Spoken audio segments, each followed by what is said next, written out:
BFM Business, Aurélie Planex réveille la planète éco. Good Morning Business. Cyril Vu, bonjour. Bonjour. Vous êtes le dirigeant d'Airpro Sprint. Alors c'est une petite entreprise, 50 salariés du Val d'Oise. Et alors vous avez fabriqué des guidons pour la Fédération française de cyclisme. Ces guidons, ils sont imprimés en 3D. D'abord, j'aimerais savoir comment est-ce que une entreprise comme la vôtre, qui travaille dans des domaines assez variés, j'ai vu luxe, design, industrie automobile, aéronautique, en vient à fabriquer des guidons de vélo pour une compétition telle que les Jeux Olympiques.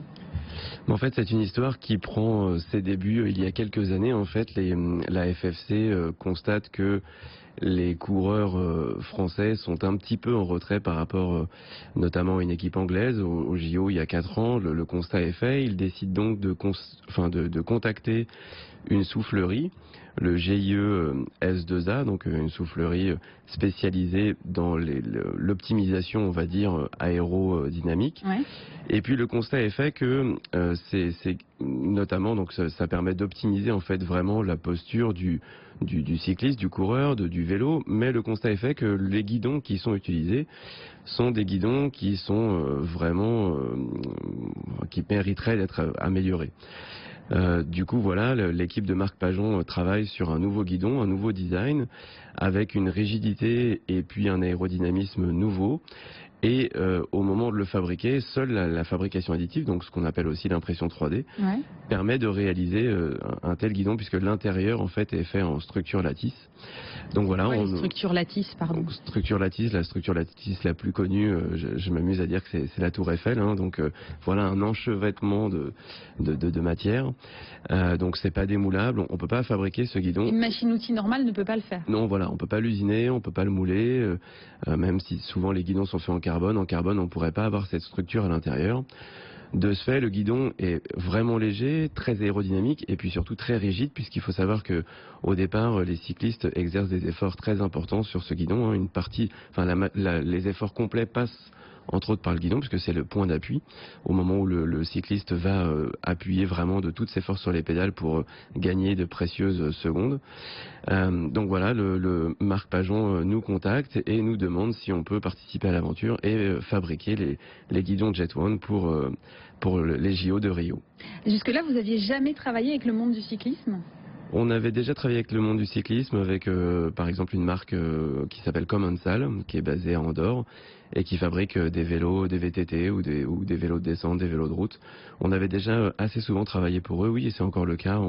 On a fait des choses très dernièrement pour eux. Quel type de matériel vous avez fabriqué pour cette marque ? Pour Commensal, on a fabriqué des cadres, ça leur permet de faire des prototypes. On avait aussi fait des composants pour un VTT à assistance électrique. Pour une autre marque qui s'appelle Girs, on a aussi fait des cadres pour exposer sur des salons, pour montrer en fait de nouveaux designs de vélos. Et toujours en impression 3D ? Toujours, oui. Oui, c'est vraiment notre cœur de métier. Notre cœur de métier, c'est la fabrication de prototypes et de pièces en petite série, que ce soit en plastique, en résine ou en métal, et essentiellement en impression 3D. Alors, j'ai vu que les guidons que vous avez fabriqués là pour les Jeux Olympiques sont en plus adaptés à la morphologie des coureurs, c'est-à-dire que chaque guidon est unique ? Oui, c'est aussi quand même un des avantages principaux de la fabrication additive, c'est de pouvoir faire des pièces uniques, ultra personnalisées. Donc chaque coureur est passé en soufflerie et chaque guidon a été étudié pour la morphologie des coureurs. Donc voilà, chaque coureur, il y en a 7 pour les JO. En tout cas, on a fabriqué 7 guidons, tous différents. J'imagine que ça doit être la fierté pour l'entreprise et que vous allez suivre toutes ces épreuves de façon vraiment particulière. Oui, voilà, non, c'est forcément une belle aventure qui nous touche. Voilà, les JO de Rio, forcément, non, on était très fiers, bien évidemment. On attend les résultats avec impatience et on souhaite à toute l'équipe vraiment beaucoup de réussite. C'est quand là les épreuves de cyclisme ? C'est très prochainement. Je me demande si ça commence pas aujourd'hui ou... Enfin voilà, c'est imminent. J'ai le programme en tête, je suis désolé. Combien de temps vous avez mis pour concevoir tout ça ? Parce que j'imagine quand même que ça prend un peu de temps. Oui, c'est un partenariat qu'on a entrepris il y a 1 année maintenant. Ça a commencé par la fabrication de prototypes en plastique, vraiment pour tester l'ergonomie, le design. Pouvoir débugger les premiers éléments de conception. Et puis au fur et à mesure, on est passé sur du métal. Voilà, donc des premiers prototypes jusqu'à faire le premier guidon qui a permis de faire des essais de roulage, essais de soufflerie encore une fois, et puis surtout de tester la résistance mécanique pour être sûr qu'il n'y ait pas de souci lors des JO. Oui, il ne s'agit pas qu'il y ait une casse. Et du coup, vous avez fabriqué tout en double exemplaire pour le cas où il y a un pépin technique, parce que de Rio, on ne peut pas envoyer comme ça. Non, chaque pièce est unique. Ce qu'on a vérifié, on a fait des radios, on a radiographié chacun des guidons pour s'assurer de la santé matière, pour s'assurer qu'il n'y ait pas de cric, de défaut, qui soit à l'intérieur de la matière, quelque chose qui ne soit pas forcément visible de l'extérieur. Donc voilà, on a vraiment pris toutes les précautions pour qu'il n'y ait aucun souci. C'est fascinant. Et du coup, ça met beaucoup de temps à être fabriqué ou c'est très rapide l'impression 3D aujourd'hui? Non, surtout l'impression 3D métallique, ça reste un process assez long. Pour vous donner un ordre de grandeur, je crois qu'on met à peu près 48 heures pour en fabriquer 2. On les fabrique 2 par 2 et il faut à peu près 48 heures. Et au niveau des coûts, est-ce que c'est moins cher qu'un guidon classique ou ça reste encore l'impression 3D aujourd'hui assez élevée? Alors, ça reste assez élevé parce que les machines sont lentes. C'est un process qui prend encore du temps. Maintenant, si on devait comparer, c'est une question un petit peu difficile parce que d'abord, c'est pas fabricable autrement, donc on peut pas comparer avec une autre technologie. Si on veut vraiment ce guidon avec les performances qu'il peut apporter, on n'a pas d'autre choix que de faire de l'impression 3D. Et puis, chaque guidon est unique, donc on n'a pas d'effet de série. On peut pas, par exemple, imaginer faire un outillage dans lequel on va produire des dizaines et des dizaines de pièces, et puis on va donc amortir cet outillage en quelque sorte, en fonction des quantités de pièces produites. Là, chaque pièce est unique, donc c'est ce qui permet aussi de dire que dans ce cas précis, la fabrication additive est vraiment économiquement très très avantageuse. Est-ce que vous allez produire en série un petit peu plus grande, commercialiser ce produit après? Alors oui, j'ai appris il y a peu que, grâce à la GIE S2A et puis à Marc Pajon, que en fait le règlement obligeait à commercialiser ces guidons une fois les JO passés.